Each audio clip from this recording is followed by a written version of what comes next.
Welcome to the Know It's Some podcast, bringing you the widest variety of conversational interviews for a well-rounded perspective on life.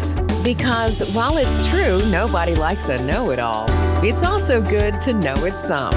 Here's your host, Steve Platt. That's right. Welcome back to another episode of the Know It's Some podcast. I'm your host, Steve Platt, and this week we did something special for our longtime listeners. Back in episode 8, we interviewed the Stinky Brothers, makers of Stinky sauce. Incredible stuff that you could put on just about everything.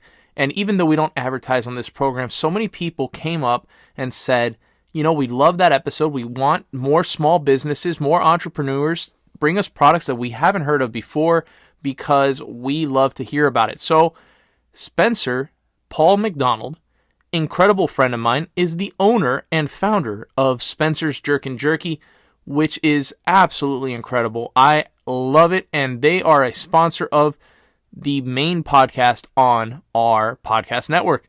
They are not a sponsor of this show. They're not paying at all for this episode. This is just a really cool deep dive with a small business, an entrepreneur, on how he built his company. You guys need to order this beef jerky. It is absolutely outrageously good, and he also makes some really good salsa and some other products. He's expanding the business slowly by doing it the right way.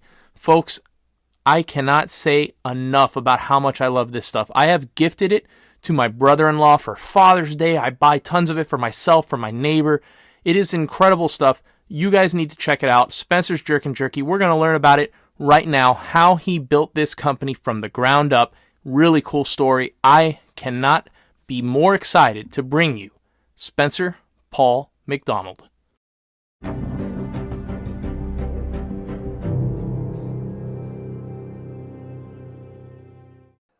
Hey Spencer, welcome to the Know It's Some podcast. Thanks for being here today. Oh, thanks for having me. It's an honor to have you on. I've been wanting to tell the people listening to the podcast about your incredible Jerkin Jerky. This is not a paid ad. It's going to sound like it to some folks, but I love this stuff, especially the habanero bourbon flavor. But before we get into all that, I got to ask how you got into making beef jerky in the first place before you ever got it to where it is now. How did that process start out for you? Yeah, I used to say that it was kind of like a series of mistakes, but then once it became successful, I kind of tweaked the wording a little bit and would say it was more of just like a bunch of stuff that kind of happened on accident over the past couple of years. So it was in February of 2018, actually. I was working my day job, you know, same company I work for now. Few promotions ago though, so I was working from home because I was allowed to work from home one day a week, right? And it was always a Wednesday. So what I would do is I would usually start my morning at home, and then right around lunchtime I would go over to this little like dive bar that was near my house, and I would do that so I could watch sports and you know, enjoy some nice waters or Cokes while I finished out my shift, because I only had to work until 4 o'clock. So right.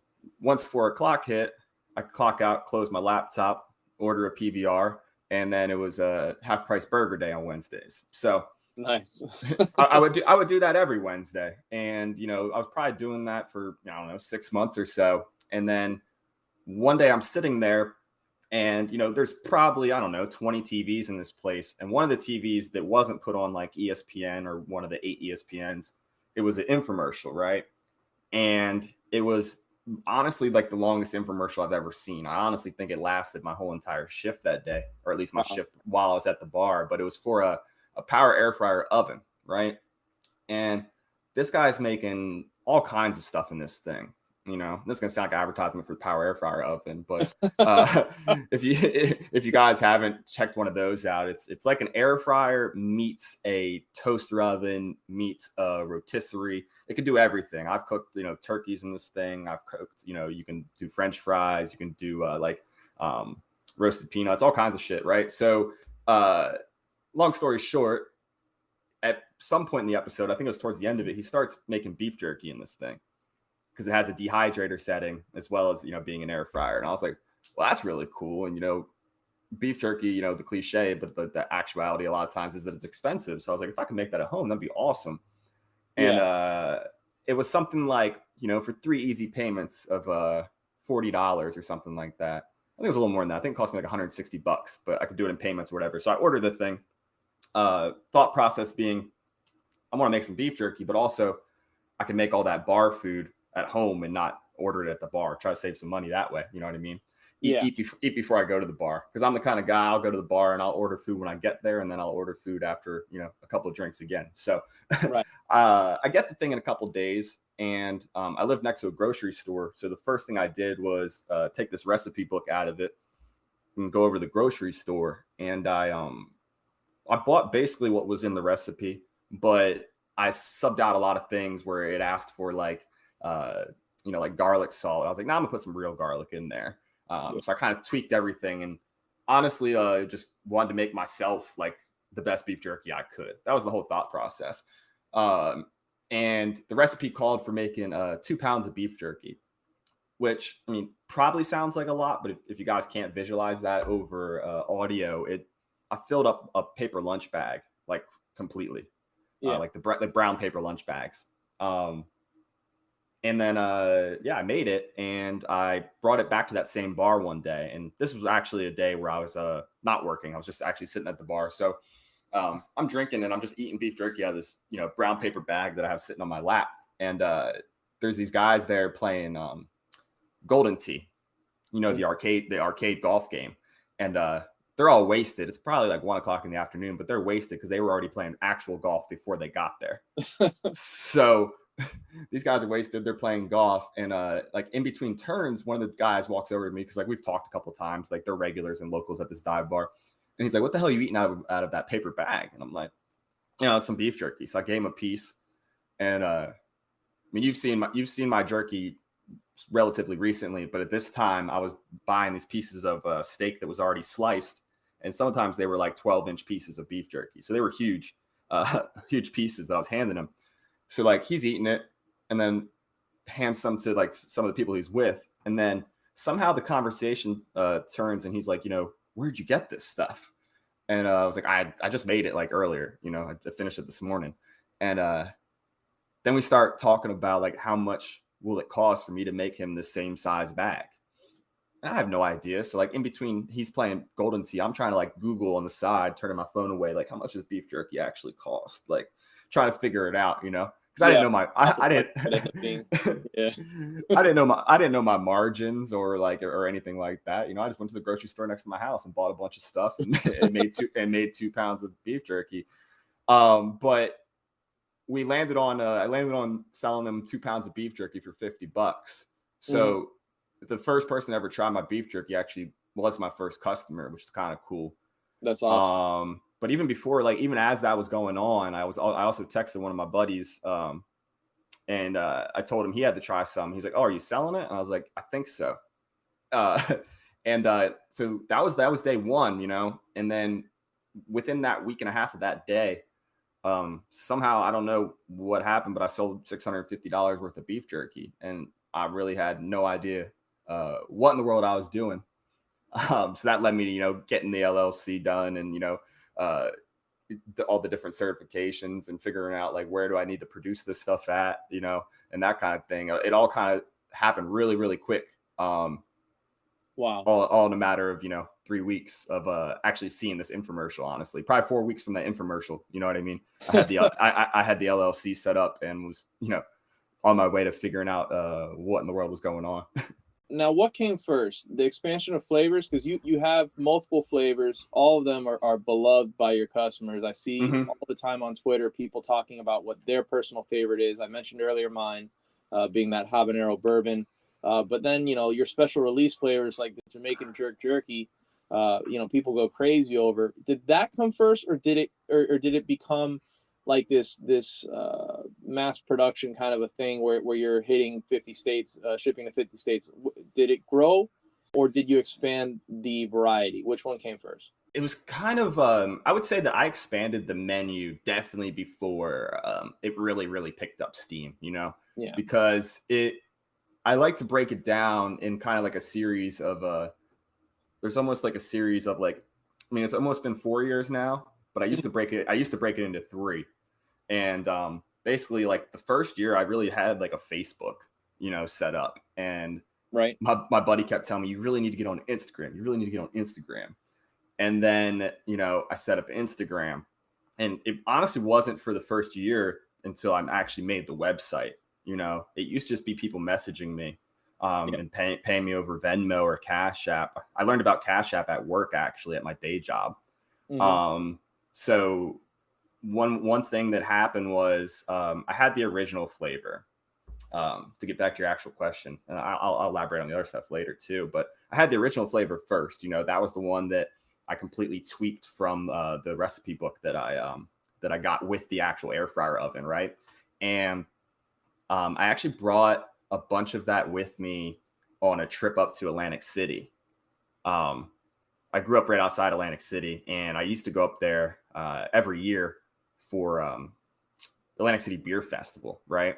Beer and music festival. So there's always a concert, and then there's hundreds of beer vendors and tons of food and stuff like that. And if I didn't know this until I started going to this thing, but there's some tradition where people wear pretzels on a necklace.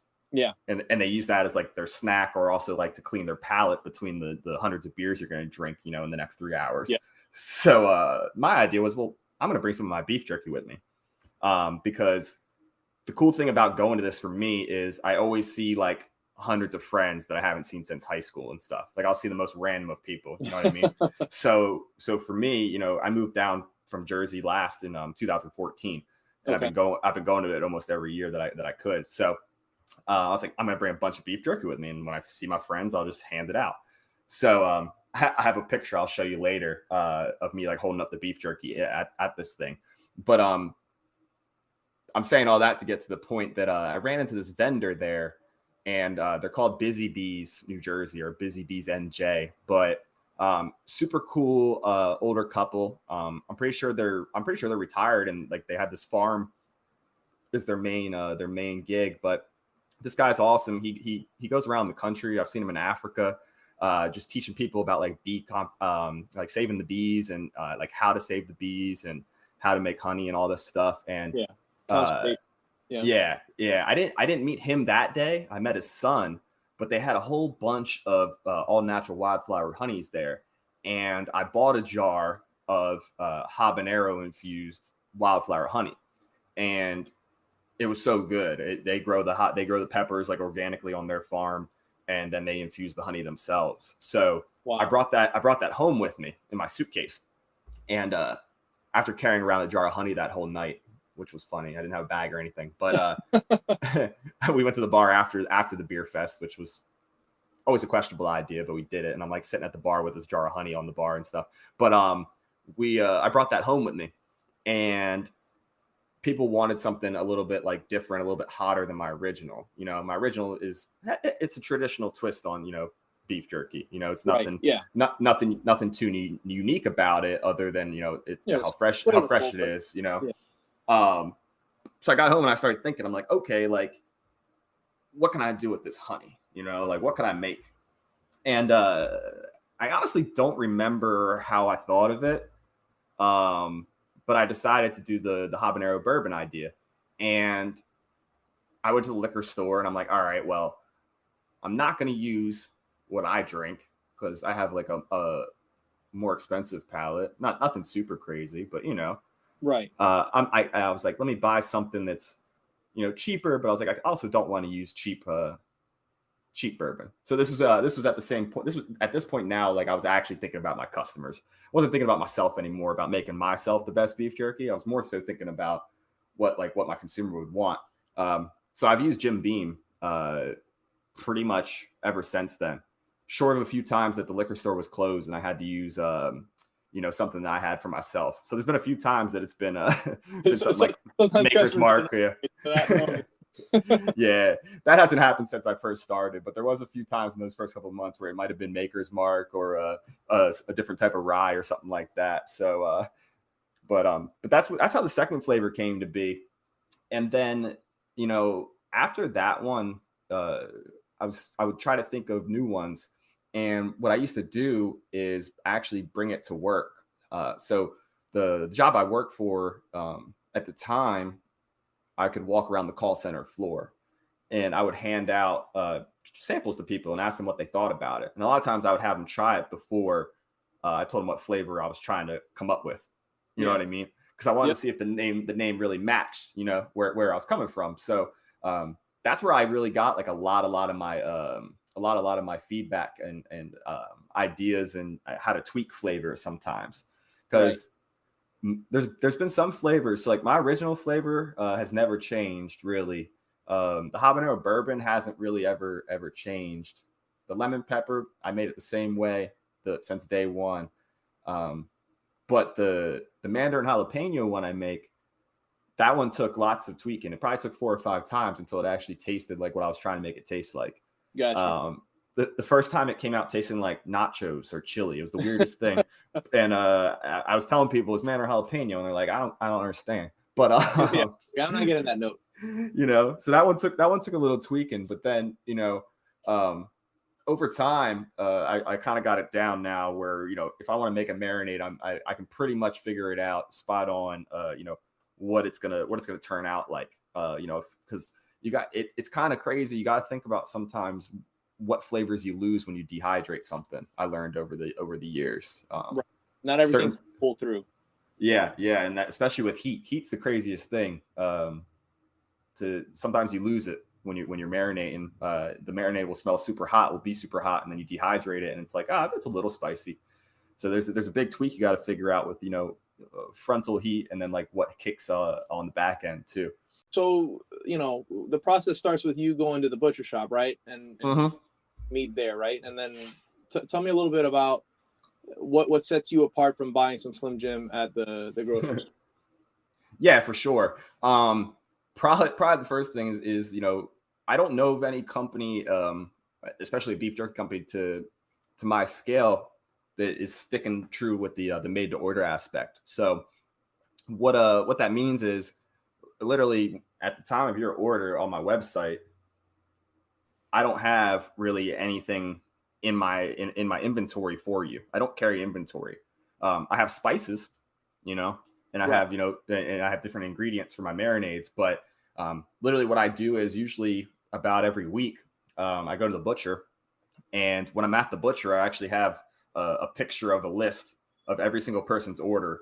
I'd hold it up if we were on camera, but basically I have every single person's name and their order, and I go in there, and that lets me know exactly how much steak I need to buy. So it's always fun when they hire new people at the butcher, because I'm a pretty small dude, and they look at me kind of crazy when I'm buying, you know, 50 pounds of beef jerky, right? Or 50 pounds of steak rather.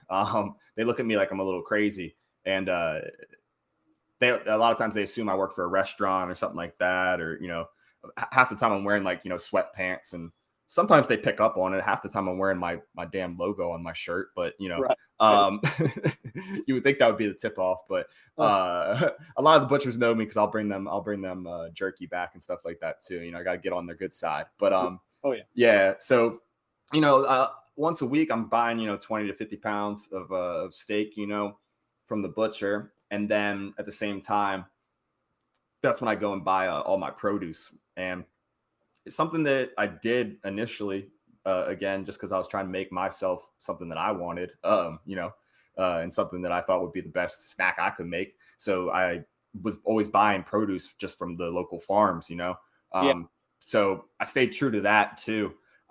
There's one farm I need to visit, actually, like 45 minutes away from here, that I want to partner with, because they like to hire people with autism and things of that nature, give them work skills and stuff like that. So I'm trying to work an exclusive deal with them. That's really cool. At least for the jalapenos. I don't think they have habaneros. Those I usually have to go to certain places, but I'm trying to partner with them. So anyway, you know, that's when I buy the steak and the produce for each order. And from there, what really sets me apart is not only is the jerky itself, you know, made to order from the steak, but I also slice the steak myself at this point. And then also the marinade that I marinate for 24 hours in is made for each order itself too. You've really taken a step forward from when you started. You know, you're slicing the steak yourself. You have multiple different flavors. At a certain point, I'm guessing that this thing took off to where you needed to kind of scale up equipment, something to slice a steak, something to hold 50 pounds of meat, Yeah. or to be able to dehydrate the amount that you're doing. When did you realize that this was really taking off more than just, making a bag for a guy at the bar? Was there a moment that you knew, like, this is a real business? Because I know that now you ship all over the U.S. Every state has gotten an order. So yeah, when did that moment hit you? Yeah, I mean, it's crazy. Like, the 50 states thing was like something I told myself early on. And like, I like to set lavish goals for myself. I'm really self-motivated, and I don't know if I really believed myself when I said it, but I told myself I was going to do it. But when I first set up the website, like I said, it wasn't for like a year until I set up the website, and when I first set up the website, it wasn't like it turned on like instant success or something like that, because now everyone could order, much easier. Right. The first time I shipped it was even before the website, and that was to Jersey. Like, one of my friends was the first person to order it. Friends and family were ordering it. Like I said, I handed it out a lot at work for samples, so people at work were buying it. If you've never worked in a call center, or like managed a call center like I did, and now I'm the trainer for them, is people love snacks. They're glued to their desk. They can't leave. They can't walk around. So also we had one of these like self-serve kiosks in the break room that had beef jerky, and I noticed that it used to sell out, and it stopped selling out. People came to me. I was kind of the beef jerky guy at work, but it wasn't any of that really told me that I had something here. You know what I mean? Because like some of the people at work I was friends with, they also just needed a snack. My friends would order it. Some of my friends ordered more than once, and I was like, that's cool, but I still don't know, if I got something here. So I got a buddy named Dennis who owns a barbecue company, and that's actually where the Bubba's Bold honey barbecue flavor I make uses his traditional Kansas City style barbecue sauce as the base, which Tilly loves. Shout out Tilly. So I used to always I'm the kind of person that likes to work too many jobs, just because I like to spend money. So like I like to like work more than I need to for some reason.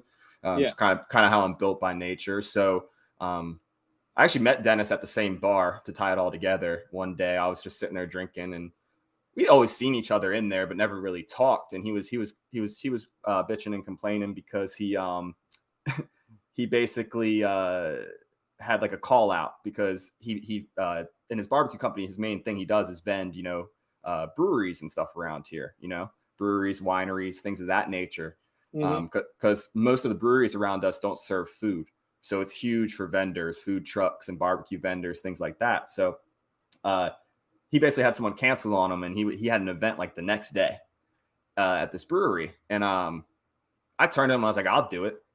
And I always remember, it's funny now because now we call each other brothers, but like he looked at me like I was crazy, but he needed somebody. So I came and worked for him, and I busted my ass, and he like, ever since then we've been like best friends. Right. And we started doing it all the time. I was kind of his go-to guy for these brewery events. And this is at the same time that I was like still selling some jerky at work. Every once in a while, some friends in Jersey would order it. Right. One of my buddies ordered some down to Florida, and I was like, I think Florida was actually my second state that I shipped to, and it had nothing to do with the eventual stuff that we'll get to probably about the podcast networks and stuff. But he had me bring some. He kept telling me, bring some to the brewery. I wasn't trying to step on toes, even though he was inviting me to do so. Right. So one time we went to this brewery. It's called Mustang Sally, out here in Chantilly, Virginia. It's a great place, great owner, great employees, great beer also, most importantly. So I took a bunch of snack size Ziploc bags, and I put little tiny pieces of my jerky in there with a business card inside it. And I brought it with me, and I handed them out to tables there, gave some to the bartenders, and it actually was Mandarin jalapeno and original that I was handing out. I remember. And I have to double check on the time frame. I think I was maybe like 6 months into my business at this point. Okay. And this girl comes over to me and she introduces herself. Her name's Brittany. And at the time, I think she still works there, but at the time she ran the tap room basically, which is, really just where you sit inside and, get your beer. They call it the tap room or whatever. She came over to me and she was like, hey, this stuff's really, really good. Would you like to do an event here? And I was like, yeah, I would like to do that. Now at the time I was also I started making candied bacon, and that's a funny story in itself. That is another mistake. I made it for a potluck at work. People knew about the jerky company, tried the bacon, and asked how much for the bacon. That's funny. So, yeah, she invited this event that Brittany was telling you about there. What kind of an event are you talking about? It was like a private event, just like in the back of the brewery that they were setting up, and she just wanted them to have like some snacks, to snack on, right? Okay. And so I gave some samples basically for that, and right around the same time, she was like, "But also, if you want to, would you want to come just like sell it sometime?" And I was like, never thought about this before. You know what I mean? So Right. I was like, yeah, I can do that. So I borrowed my buddy's square. Sorry, go ahead.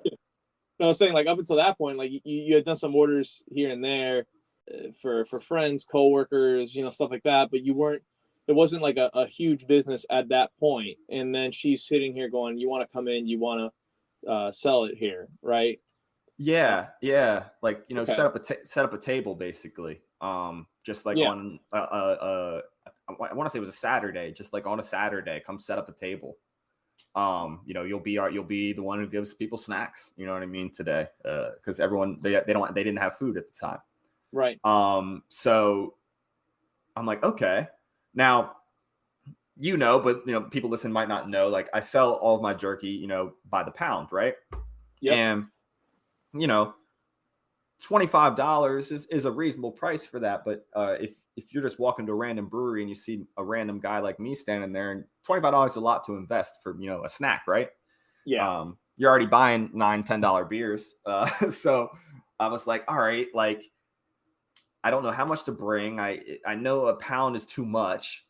So like, how can I figure this out? So, I went to school for English and I don't like math too much. So I just broke it into fives and, was like, what's $5 if you're buying a $9 beer, Right. So I just made, I made about 10 pounds of jerky, and I think I made like 6 pounds of bacon.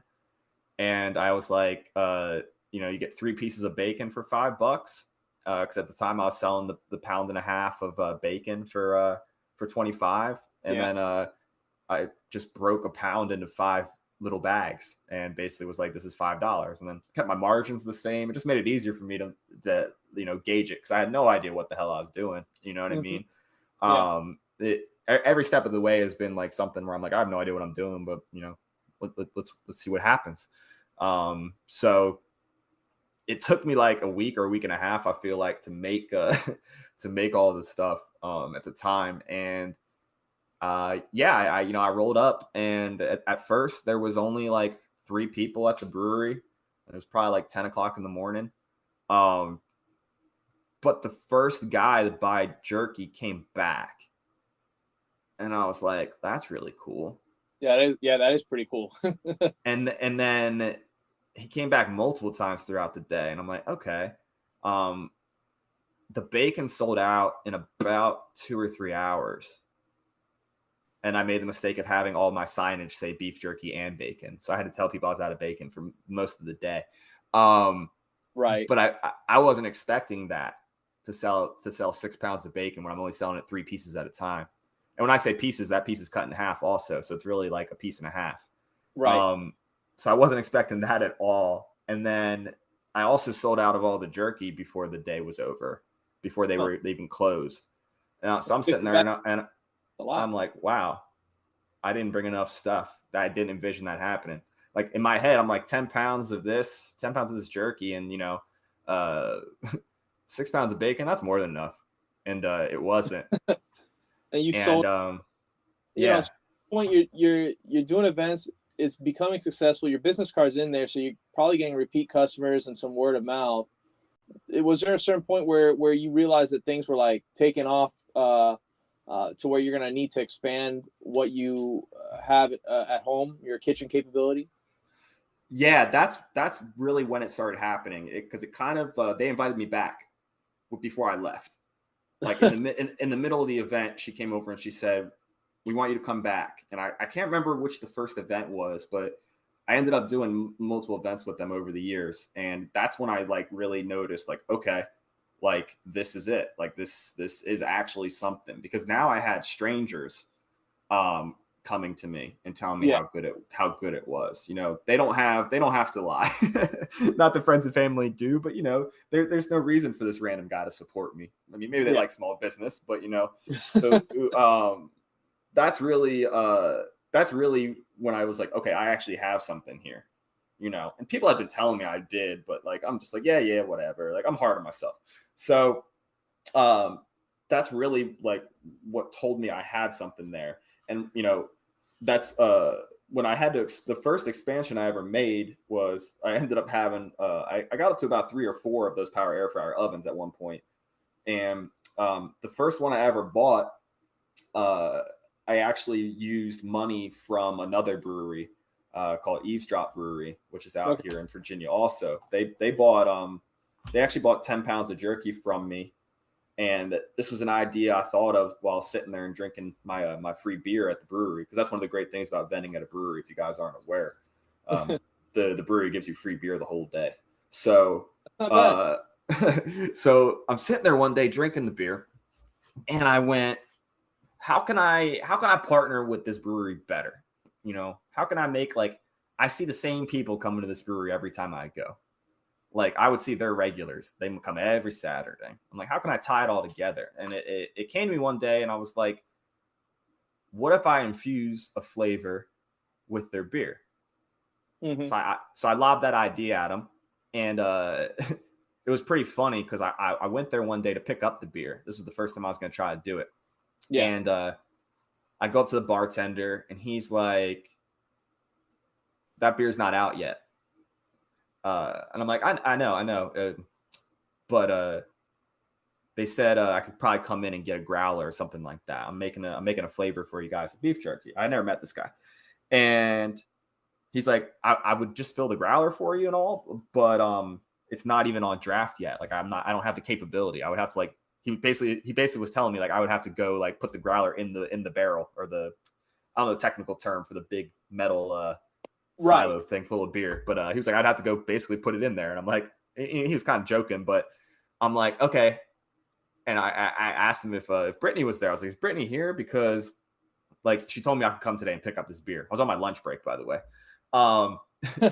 And he goes, hold on. He calls her, and then he goes in the back, and he comes back out from the back, and they had actually from the draft line, like as they like were finishing up the beer or whatever, they actually filled me up a 6-pack of this beer and wrote my name on my initials on the bottle cap. So it was the coolest thing, you know, like a lot of famous people, you know, famous and rich people, you know, you get like the newest sneakers and like the newest fashion early. But like I walked into a brewery and was able to get a 6-pack of a beer that hadn't come out yet, that the bartender didn't think came out yet. So I was like, that was pretty cool. Yeah. So that idea led to more breweries doing it. And so what I started doing was every event I would bring original, and I would also bring a beer flavor, and I would always do a beer that they were releasing that day. And I would work their beer release parties, and people would come in. They have to try the new beer release, right? Yeah. And I would see them, and I'd be like, guess what? That new beer release, it's in this beef jerky, because I got it ahead of time. That's great. So that part was really cool. And one brewery actually did it without even having me work an event. They just wanted to stock it.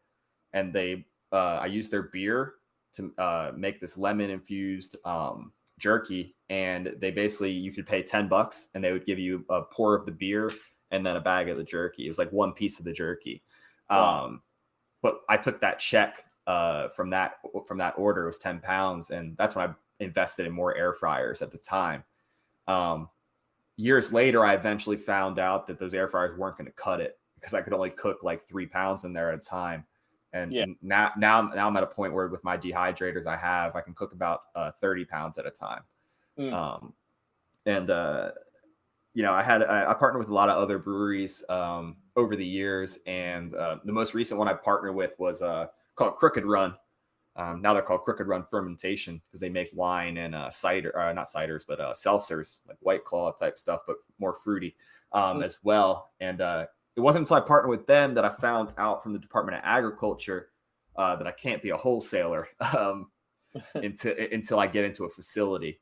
So I'm actually I was supposed to go down and visit, but after the Gator weekend vacation I went on down for the Alabama game and some other trips I took, I didn't have enough time to make it down. But there's a facility I'm hoping to visit soon. I'm actually talking to the guy on his podcast on Thursday.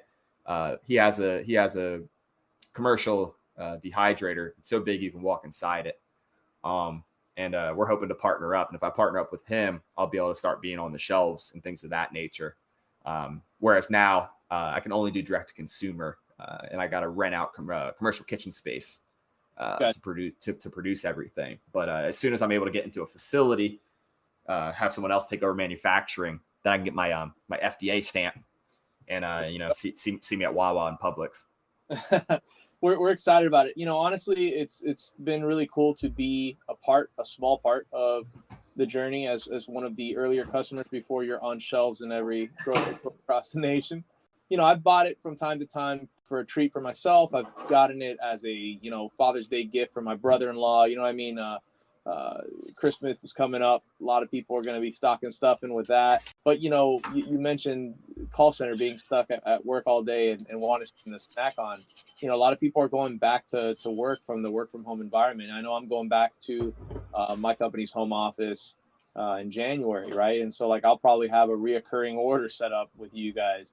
That kind of stuff's huge.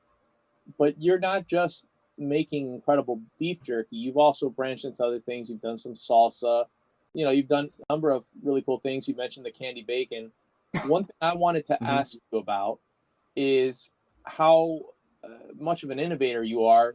Right now, they just came out with those name, image, likeness rule changes, allowing these student athletes to be able to profit off of their name, image, and likeness, which I think is long overdue.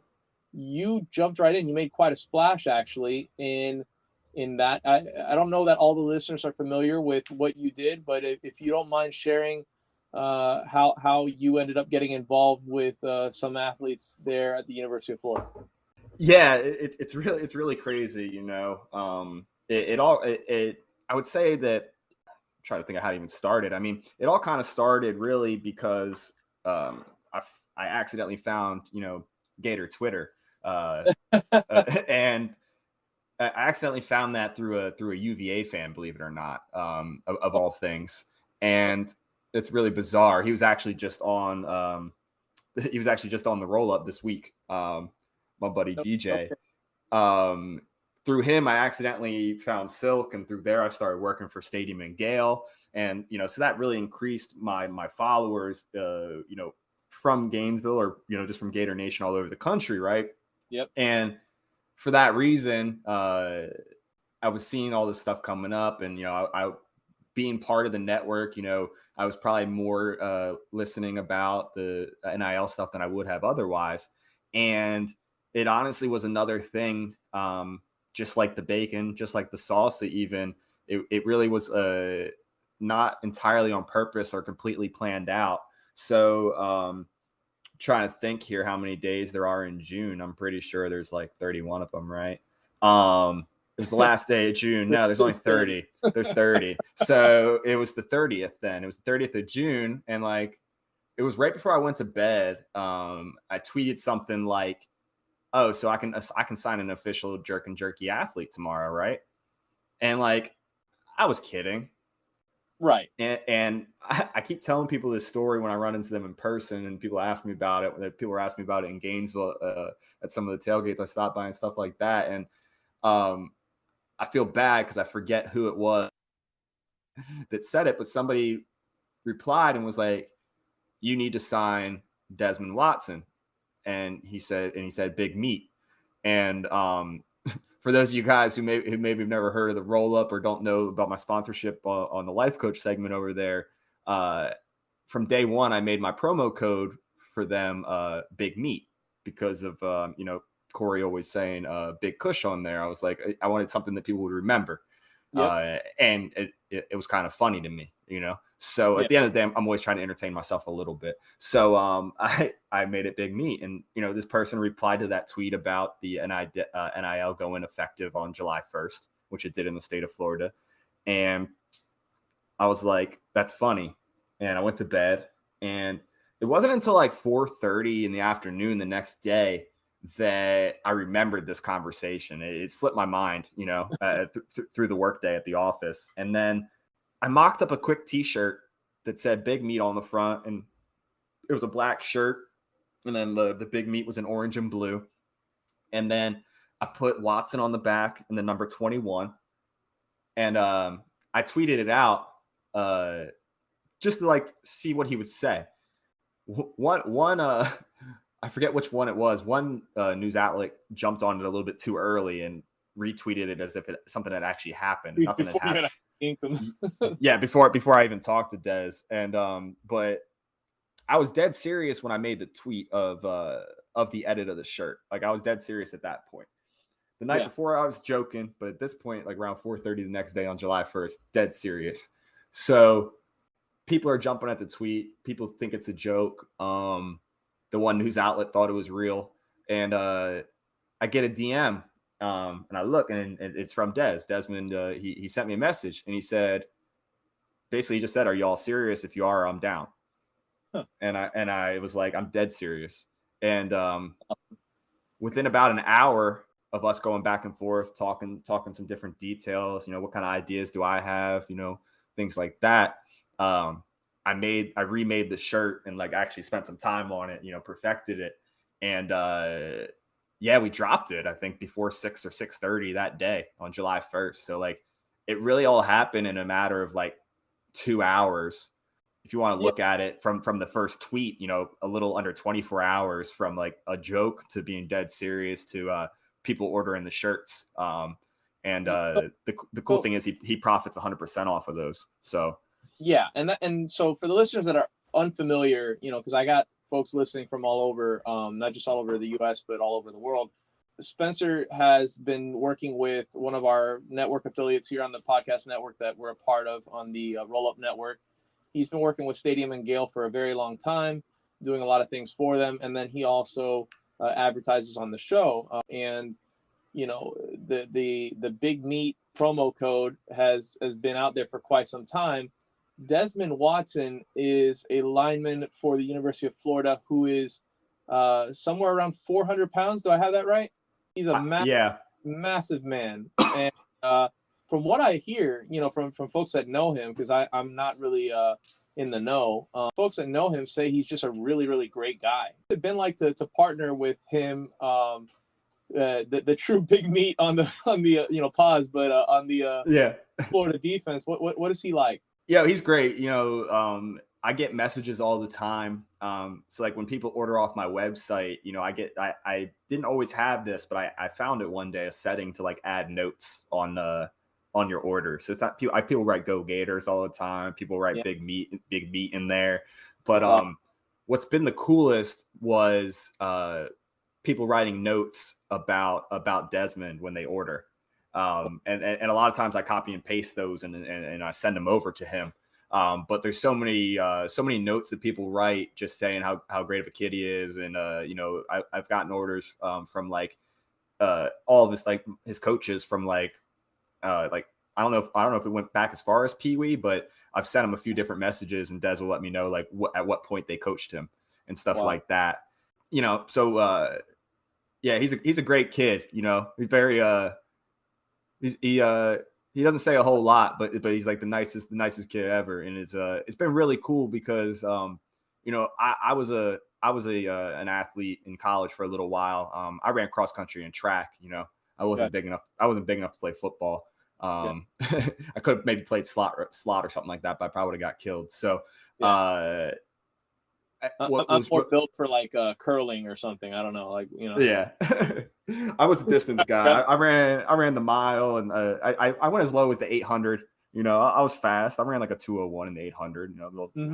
Little humble brag, but yeah, I ran in college, and I remember being in class and practice, and also having to train, beyond that as well. With distance running, you don't really get enough from practice. You got to put those miles in. So what I'm getting at is, I remember when we went away for races, we had the bus that we would take or whatever, the Greyhound that they would take us to our different races. But what was funny is, like, if it was close to the school, like within an hour or two, we only got breakfast money, and we got $2 for breakfast money. And if it was far enough away, or if it was in the afternoon or evening, we would get $3 for lunch. Now, the best ones were if we went far enough where we got breakfast and lunch, because then we get $5, right? This was in 1940 when that would pay for breakfast or lunch. Yeah, it wouldn't even buy me. It wouldn't even buy me everything that I needed to eat. I couldn't get a drink. Stuff like that. So that's for me what is really cool at the end of the day, working with Desmond and being a part of this NIL stuff, and especially from the start of it, is like, I've been there and I remember getting $5 at a time. Whereas now I have an opportunity in a platform where I already had the infrastructure set up where it was as easy as clicking a few buttons, drawing a little bit of artwork, and I'm able to put money directly into his pocket. And I won't talk specifics about how many shirts we've sold, or but he's gotten a lot more than $5 since July 1st. And it's only fair that they're able to profit. They're out there in front of 90,000 fans in the heat, putting their bodies at risk, really, because there's some pretty gruesome injuries that occur when you play football at such a high level. Mm-hmm. And there's money in it. There's definite money in it, and it's only fair that they should be able to, especially have a say in what's going on, right? Because before, they didn't really have a say. And there was tons of licensing agreements and different things done, really profiting off of them, but not going to them. And so now I'm really, really excited to see what the future holds. I think a lot of people are still kind of trying to figure out the NIL situation, testing the waters and figuring out what's profitable and what's not. And, I think there's still going to be a lot of evolution there when it comes to what that environment looks like. You weren't afraid to kind of like jump right in and at least start helping out, because it's brought you some business, but you and I both know, and we've talked about this before, that you already had a lot of Gator Nation and Gator Twitter behind you, and they were already ordering from you. So it's not like you did this to boost your sales as much as you're kind of really giving a discount and boosting his his ability to kind of get rewarded for what he's put in. I think it's incredible. I think it's wonderful what you're doing. Where can folks find your jerky? Where are they gonna, if they're interested in checking out what it's like to have high quality beef jerky and not some Slim Jim stick, where are they gonna go? Yeah, so just spencersjerky.com. I just listened to one of my old ad reads, and I made sure to point out in that one, so it reminded me. It's just jerkin. There's no G at the end. Just jerkin jerky. spencersjerky.com. Here's jerkinjerky.com. And you are, if I'm not mistaken, on the Twitter sphere. Where can people find you on social media? Social media, the best spot to find me if you want to learn about the jerky, but also kind of get more of like the Wendy's vibe of beef jerky Twitter. I'm at Jerkin Jerky on Twitter. You can find me on Facebook. You can find me on Instagram at Spencer's Jerky if you want to look at pictures of the product and things like that. But for all the entertainment, definitely come to Twitter. That's where you're gonna get a lot of what just actually like just myself. While it's my business Twitter, there's also a lot of trolling that takes place and things of that nature. If I'm on vacation, you're going to see pictures of where I'm at on vacation and stuff like that. So, I think that's huge. Being able to connect with a brand. I know that you're very accessible there on Twitter. You're very accessible to your customers, and that's important right now. I think more and more people, right, are going to social media, whether it's Instagram or Twitter, as opposed to, looking at magazines, billboards, things of the past, terrestrial radio, like that kind of stuff. It's more podcasts, it's more social media. You're really on the cutting edge of things like with the name, image, and likeness. And I hope people check it out. Definitely follow Jerkin Jerky, is it? Yeah, Jerkin Jerky on Twitter. Perfect. Yep. Awesome. Anything else you want the listeners to know? Yeah, I would say one more thing about the t-shirts that made me really happy, and the stuff selling for Desmond is, I touched on the fact that a lot of his old coaches and things of that nature, people from his life have reached out and said great things. But you were kind of hinting at it, and I just wanted to say that it was really awesome, and just say thanks to all the people that have supported my business over the years, especially through Twitter. But so many of my regular customers and just people who maybe ordered from me once or twice even bought a shirt, for Desmond. So that was really cool to see, because, at the end of the day, you guys have supported me over the years, but that doesn't, the t-shirt sales are 100% for him. So it was awesome to see, that kind of support, from people that, have supported me. I was just passing that on to him. Absolutely. You're a good man. I appreciate it. I'm proud to call you a friend. Folks, check him out. Jerkin Jerky. Spencer, thanks for being on today. Hey, thanks for having me.